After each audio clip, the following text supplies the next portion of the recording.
Madam Mayor, members of the City Council, City staff, good evening. I'm Rudy Ramirez, as you know, a lifelong resident of the City of Chula Vista.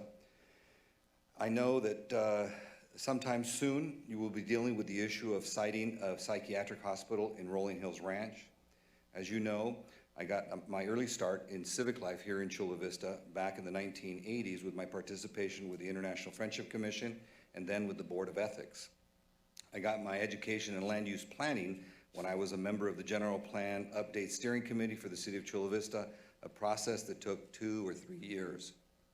Back then, one of the most important aspects of the update was planning for the eventual urbanizing of Chula Vista's commercial corridors. In that process, probably the most overriding tenet was that whatever you do, as you change the makeup of the community, you always protect, to the greatest degree possible, stable residential neighborhoods. This was Jim Sandoval's song. Today, I fear that with the proposed siting of this psychiatric hospital, you will go against this basic principle. I heard recently about how it went at the Planning Commission and about some of the arguments pro and con for the hospital. Interestingly, the arguments seemed to focus on the wrong questions.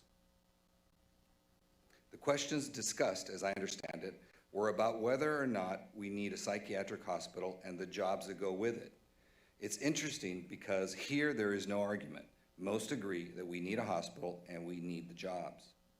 The essential questions missed, in my view, are what is the most desirable siting of a psychiatric hospital in Chula Vista, and does the proposed location have the important characteristics for this siting?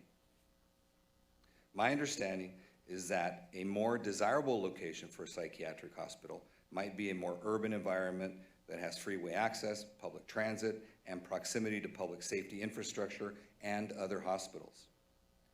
The good news is that it's not too late to settle these questions. You have at your disposal land use planning experts. Ask them these questions. Notwithstanding an application, given blue sky thinking, what are the optimal characteristics for the siting of this land use? They should be able to tell you. Then compare their answers to the characteristics of the proposed site. Finally, respect and trust your community by involving them in the process. I believe the community will accept a well-reasoned proposal that can be supported by sound and sensible land use planning. Thank you for the opportunity to speak. Thank you.